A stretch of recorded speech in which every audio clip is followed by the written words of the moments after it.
ठीक है, शिक्षा नहीं मिल सकता है, रोजगार नहीं मिल सकता, लेकिन एक प्रतीक है, धर्म तो अलग सर्वश्रेष्ठ जगह है ये।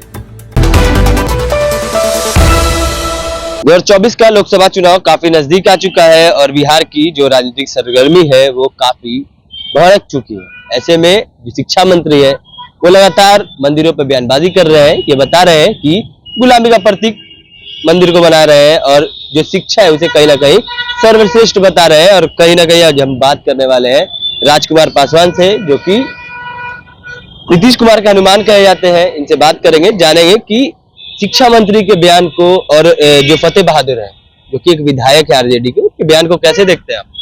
देखिए, फतेह बहादुर जी हो चाहे शिक्षा मंत्री जी हो, दोनों लोगों का बयान देश के बहुजनों के हित में है। और जो 3000 वर्ष पहले जो मनुवादी ब्राह्मणवादी व्यवस्था थी इस देश में, और जिससे वो लोग उनके पूर्वज लोग पीड़ित हुए हैं, हमारे पूर्वज लोग शोषण दोहन हुए हैं, तो वो दर्द है। और वाकई में आज जो कह रहे हैं 16 आना सही है। मेरा भी मानना है कि भगवान राम की मंदिर से ये राष्ट्र का निर्माण नहीं हो सकता, देश का उत्थान नहीं हो सकता और बिहार का विकास नहीं हो सकता, युवा नौजवानों को रोजगार नहीं मिल सकता है। एक ही रोजगार मिल सकता है कि बाहर में भीख मांगा जा सकता है। ठीक है, शिक्षा नहीं मिल सकता है, रोजगार नहीं मिल सकता, लेकिन एक प्रतीक है, धर्म तो अलग सर्वश्रेष्ठ जगह है ये, अपना अलग अलग चीज है। तेजस्वी यादव को देख लीजिए, लालू प्रसाद यादव को देख लीजिए, हमेशा मंदिर जाते रहते हैं, लेकिन उनके जो विधायक हैं, जो मंत्री हैं, हमेशा मंदिरों पर बयानबाजी उल्टा सीधा करते रहते हैं, राम मंदिर को उल्टा सीधा बोलते रहते हैं। देखिए, जब आप संविधान का किताब पढ़ लेते हैं, बाबा साहब आम्बेडकर को जान लेते हैं और अपने शैक्षणिक योग्यता के तहत आगे बढ़ते हैं, तब आपको समझ में आता है कि भगवान राम क्या है और इंजीनियर राजकुमार पासवान क्या है, ये समझ में आ जाती है। और हम लोग को शिक्षा से दूर इसीलिए रखा गया कि आप संविधान तक मत पहुंचो और अपने हक अधिकार को न जानो। अगर जान जाओगे तो हम लोग को पूजना बंद कर दोगे। तो आपको बता दूं कि जो पत्थर को पूजने वाले हैं वो आस्था का विषय है और आस्था में लोग लगे हुए हैं, उससे कल्याण नहीं होना पड़ा। सबसे बड़ा आस्था है भारत का संविधान, समझे, और भारत के संविधान के तहत ही भगवान राम को न्याय मिला। वहां पे भगवान राम में अगर इतनी शक्ति होती, अब भगवान राम ये और वाकई में भगवान होते तो ऑटोमेटिक मंदिर का निर्माण हो जाता, अयोध्या मंदिर का निर्माण हो जाता, लेकिन उनको भी न्याय कहां से मिला? संविधान के तहत और कोर्ट प्रक्रिया के तहत। बताया जा रहा है कि राम मंदिर का उद्घाटन 22 जनवरी को होने वाला है। ऐसे में जो बिहार और अन्य राज्यों से जो लोग हैं वो ट्रेन में भर भर के राम मंदिर पहुंचेंगे, 5 दिए जलाने की बात हो रही है। क्या आप भी पहुंचेंगे वहां पे? देखिए, मैं तो बिल्कुल नहीं पहुंचूंगा। क्यों? राम आपके इसलिए मैं आस्था पे विश्वास नहीं रखता हूँ, संविधान पे विश्वास रखता हूँ। और हमारे लोगों को आज राम की आवश्यकता नहीं है, हमारे लोगों को कलम की आवश्यकता है। अब ये देखा जा रहा है 22 जनवरी को राम मंदिर का उद्घाटन है और 2 से 3 महीने के बाद चुनाव है लोकसभा का। क्या देखा जाए, क्या लगता है कि राम मंदिर को चुनावी स्टंट दिखाया जा रहा है? इसलिए साहब, इसको राम के नाम पे पूरा चुनावी माहौल बनाएंगे, क्रिएट करेंगे ये लोग। भारतीय जनता पार्टी के लोग अपने माहौल बनाने के लिए, देखते नहीं है, डुग डुग डुग डुग डुग डुग डमरू बजाते हैं।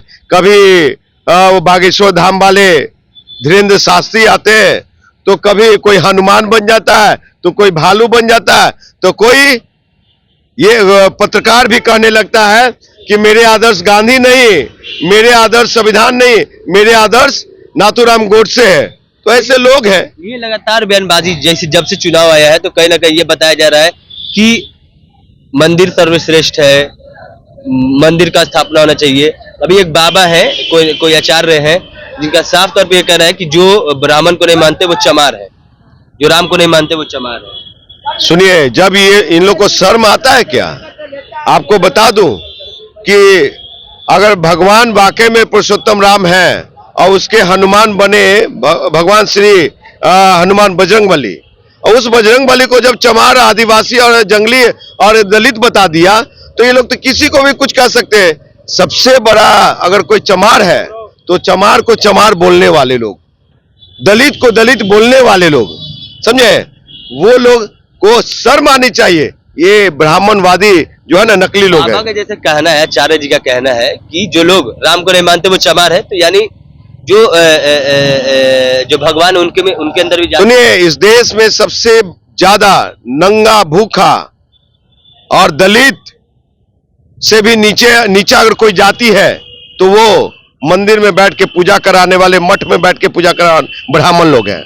आपको मैं खुलेआम आपके चैनल के माध्यम से कहता हूं। मैं कैसे कहेंगे, ये सब कैसे कर रहे हैं आप, डायरेक्ट कैसे? अरे साहब देखिए ना, भीख कौन मांग रहा है?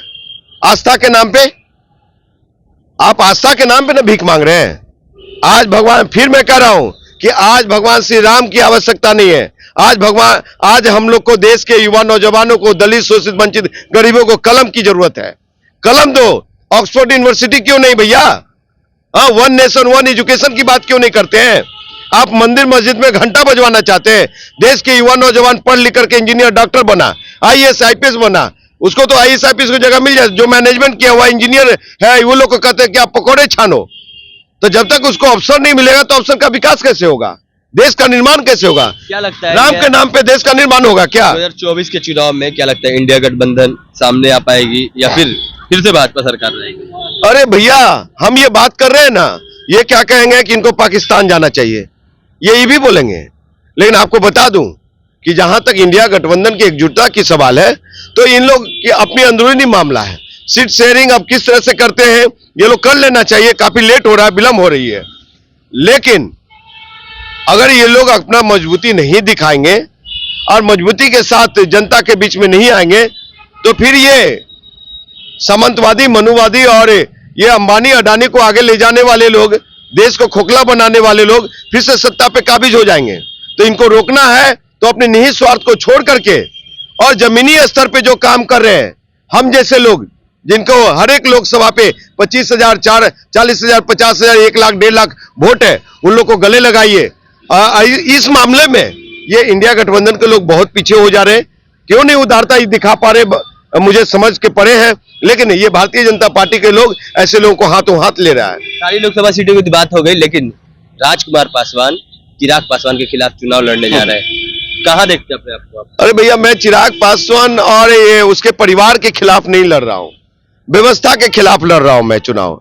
और आपको बता दूं कि जो बोले कि मैं किसी का हनुमान हूं और किसी का भालू हूं, किसी का बानर हूं, किसी का चूहा हूं, किसी का बिल्लू हूं, तो वो आदमी से कहां से सारोकार हो सकता है? मानव से सारोकार हो सकता है? वैसे लोग तो जंगल में, बिल में, उधर भागते फिरते, वही भागते फिर रहे। शेर अगर जंगल से गिदड़ निकल के भागता है तो देखते हैं कितना लोग देखने के लिए भीड़ हो जाता है। वही हालात है। तो संघ भाजपा का भीड़ है। और जो आपको बता दूं कि ये चाचा भतीजे को जरा भी समझ में नहीं आ रहा है। कौन चाचा भतीजे? बिहार के राजनीति में जो भी चाचा भतीजे है या फिर लोजपा वाले चाचा भतीजे, किसको बता रहे हैं आप?